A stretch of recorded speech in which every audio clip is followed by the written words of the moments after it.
নমস্কার বন্ধুরা, মাত্র 5 সেকেন্ড সময় লাগবে আপনার পেট থেকে গ্যাস, অম্বল, অ্যাসিডিটি বের করতে।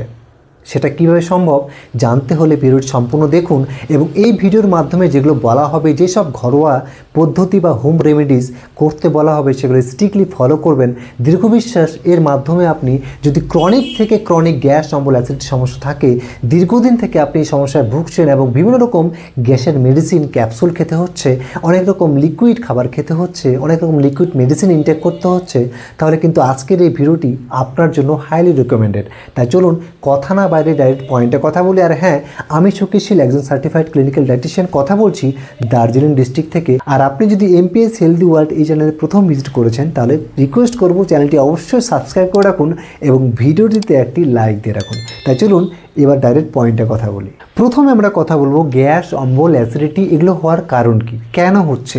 আমরা যদি কারণটা জেনে যাই তাহলে সমাধান বের করতে আমাদের সময় লাগবে না। তাই চলুন, প্রথম কারণটি হচ্ছে আমাদের অনিয়মিত খাদ্যাভ্যাস বা long gap between every meals. দিনে যতবার আপনি খাচ্ছেন সেগুলোর মাঝখানে একটি লং গ্যাপ হয়ে যাচ্ছে, অনেকটা স্পেস হয়ে যাচ্ছে, বা খাবারের কোনো রকম টাইম টেবিল নেই আপনার। কেন সমস্যা হয় জানেন? যখন আমরা 5-7 ঘন্টা না খেয়ে থাকি তখন আমাদের পেটে কিন্তু অনবরত একটা অ্যাসিড তৈরি হয়। এই অ্যাসিড খালি পেটে জমে গিয়ে স্টোমাক ওয়াল বা পেটের দেওয়ালে জ্বালিয়ে দেয়, আর তখনই আমাদের পেটে জ্বালা করে বমি বমি ভাব হয় এবং বুক চিনচিন এক ধরনের ব্যথা হয়। 2 নম্বরটি ভীষণই গুরুত্বপূর্ণ, সেটি হলো oily, spicy and junk food বেশি পরিমাণে খাওয়া। কারণ এই যে প্রসেস ফুডসগুলো আপনি খাচ্ছেন, জাঙ্ক ফুড, অয়েলি ফুড, এই যে স্পাইসি ফুডসগুলো খাচ্ছেন, খাবারগুলো খাচ্ছেন, এগুলো পেটের মধ্যে থাকা যে অ্যাসিডটার কথা বললাম সেটার ফরমেশন সেটা বাড়িয়ে তোলে। ফলে অ্যাসিড পেটের মধ্যে বেশি পরিমাণে ফরমেশন হওয়ার জন্য, তৈরি হওয়ার জন্য সেই অ্যাসিডগুলো তখন কি করে, আমাদের খাদ্যনালী হয়ে ইসোফেগাস হয়ে উপরের দিকে উঠতে থাকে, আর তখন আমাদের হার্টে, আমাদের চেস্টে চিনচিন এক ধরনের ব্যথা হয়, মুখে টকটক ধোঁয়া ঢেকুর আসে, গলায় জ্বালা পড়া অনুভব হয় এবং পেট থেকে শুরু করে মুখ অবধি এই রাস্তাটায় মনে হচ্ছে কেউ জ্বালিয়ে দিয়েছে আগুন দিয়ে। 3 নম্বর খুবই গুরুত্বপূর্ণ, স্ট্রেস, অ্যাংজাইটি অ্যান্ড টেনশন সাথে ফ্রাস্ট্রেশন। এই জিনিসগুলো আমাদের শরীরে কর্টিসল মাত্রা মানে স্ট্রেস হরমোনের মাত্রা বাড়িয়ে তোলে।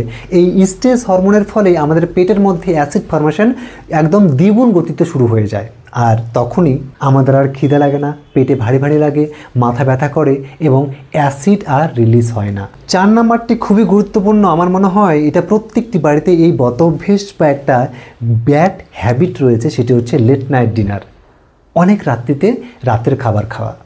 কারণ আমরা যখন বেশি রাত্রিতে বেশি খাবার খাই, একটা আনহেলদি খাবার খাই, আমি দেখেছি অনেক পেশেন্ট আমার এমন রয়েছেন যারা অফিস ওয়ার্কার, অফিসে কাজ করেন, বাইরে ডিউটি করেন, সকালে তাড়াহুড়োর কারণে ভালো মন্দ খাবার খেতে পারে না।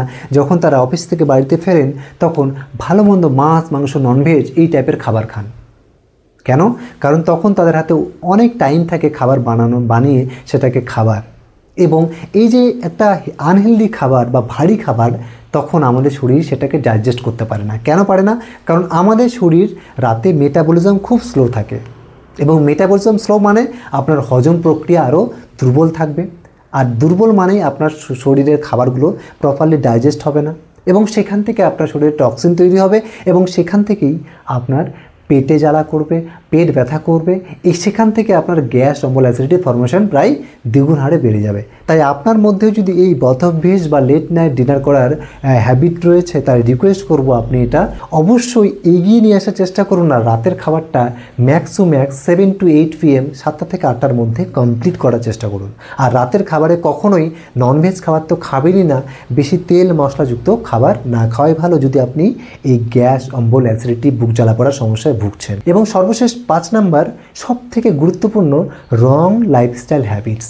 আমাদের মধ্যে সকলের মধ্যেই একটা ব্যাড হ্যাবিট রয়েছে, একটা বদ অভ্যেস রয়েছে, যেমন ঘন দিনে 2-4 বার করে চা পান করা, দুধ চা হোক, লিকার চা হোক, কফি হোক, এগুলো পান করা, খুব দ্রুত খাবার গিলে খাওয়া।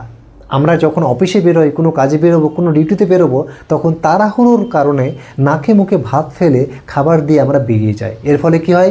খাবারটা সহজভাবে পচে না আমাদের পেটে। কেন বলছি?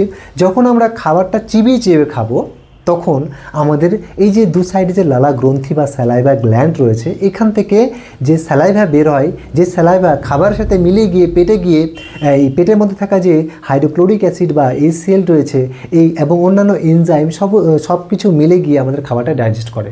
তাই বলা হয় যখন খাবার চিবিয়ে চিবিয়ে আপনি খাবেন, এখানে 20 থেকে 30% খাবার ডাইজেস্ট হয়ে যায় এবং পেটে গিয়ে বেশি আর প্রেশার পড়ে না। তাই বলা হয় খাবার যখন আপনি খাচ্ছেন প্রপারলি চিবিয়ে চিবিয়ে তারপরে খাবেন। এছাড়াও আরও কিছু বদভ্যাস, যেমন জল খুব কম পান করা, এক জায়গায় দীর্ঘ সময় বসে থাকা, রাতের ঘুম খুব কম হওয়া, এই যাবতীয় কারণে কিন্তু আমাদের শরীরে অ্যাসিড ফর্মেশন বেশি হয়, গ্যাস অম্বলের সমস্যায় আমরা সকলেই আজকাল সমাজে এই সমস্যায় কেউ ইনভলভ নেই এমন মানুষ কিন্তু খুব কমই দেখা যায়, তাই না?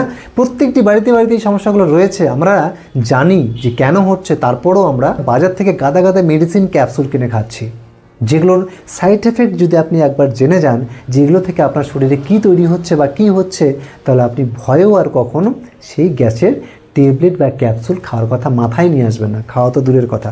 তো যাই হোক, আমি রিকোয়েস্ট করব গ্যাসের ট্যাবলেট আপনি খাওয়া ছেড়ে দিন এবং এখন থেকে আমি যেগুলো বলবো সেগুলো স্ট্রিক্টলি ফলো করবেন। আমার দীর্ঘ বিশ্বাস প্রথম দিন থেকেই আপনার গ্যাসের সমস্যা কমতে বাধ্য হবে। তো যাই হোক, প্রথম যেটা আমাদের করতে হবে ইনস্ট্যান্ট রিলিফ পাওয়ার জন্য, সেটা হচ্ছে কিউমিন সিডস বা জিরা, যেটা আমরা মশলার কাজে ব্যবহার করি, তাই না? এই জিরা 1 চামচ নেবেন, 1 গ্লাস জলে ভালো করে ফুটিয়ে নিয়ে সেই জলটা আপনি পান করবেন, কুসুম কুসুম করে যখন থাকবে আপনি দেখবেন 5 থেকে 10 সেকেন্ডের মধ্যেই আপনার পেটে থাকা গ্যাস বেরোতে শুরু করবে। শুধু তাই নয়, এই জিরা জল আমাদের ডাইজেশন প্রায় 10 গুণ বাড়িয়ে তোলে এবং আমাদের পেট সুস্থ রাখতে, নিউট্রালাইজ রাখতে সাহায্য করে। 2 নম্বরটি সব বা মৌরি বা ফেনাল সিডস। এই মৌরি আমরা মাউথ ফ্রেশনার, খাবারের পরে বিভিন্ন হোটেলে বা বাড়িতে অনেকে খান, মাউথ ফ্রেশনার হিসেবে, একটা সুগন্ধি হিসেবে খান। কিন্তু এই যে মৌরি আছে, এটা শুধু মাউথ ফ্রেশনার নয়, এই মৌরি আর জিরা যদি আপনারা একসাথে 1 গ্লাস জলে বয়েল করে খেতে পারেন, সেটাও কিন্তু ভীষণই এফেক্টিভ গ্যাস কমানোর জন্য। 3 নম্বর খাবারটি জিঞ্জার বা আদা।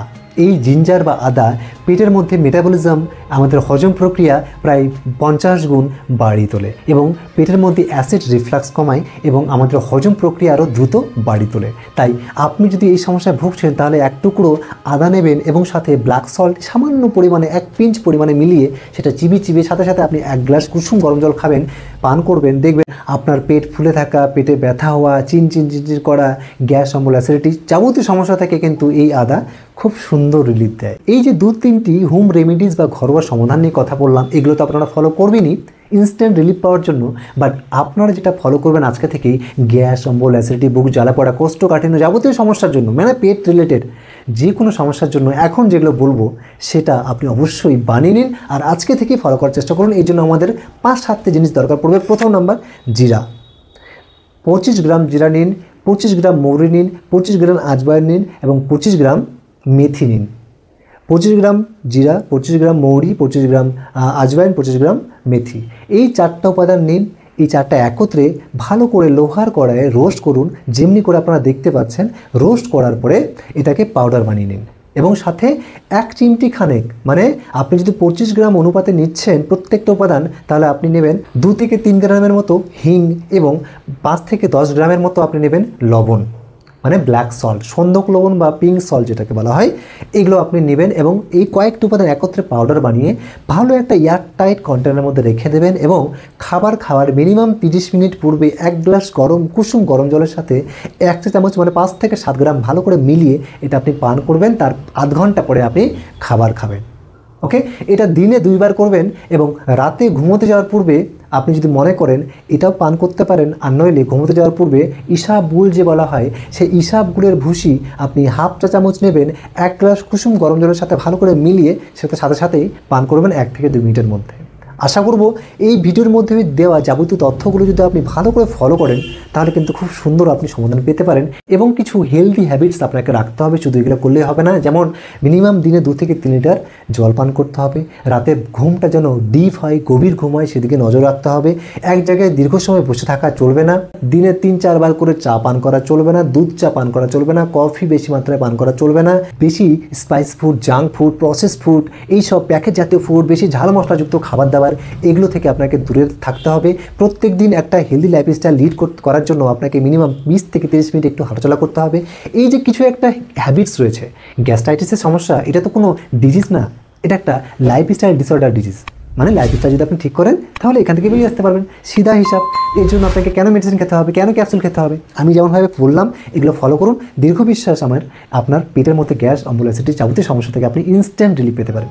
আপনারা যদি চিকিৎসা পেতে চান আমাদের কাছ থেকে তাহলে এই যে দেখতে পাচ্ছেন বাংলাদেশের নাম্বার, এই নাম্বারে যোগাযোগ করবেন সন্ধ্যা 7টা থেকে 9টার মধ্যে। আর আপনি যদি ইন্ডিয়া থেকে দেখছেন বা অন্যান্য কান্ট্রি থেকে দেখছেন তাহলে এই যে ইন্ডিয়ার নাম্বার দেখতে পাচ্ছেন, এই নাম্বারে যোগাযোগ করবেন সন্ধে 5টা থেকে 8টার মধ্যে। ওকে, তাই চলুন আজকের ভিডিওটা আমরা এখানে শেষ করছি। দেখা হচ্ছে পরের ভিডিওতে। সকলে ভালো থাকবেন, সুস্থ থাকবেন। জয় হিন্দ।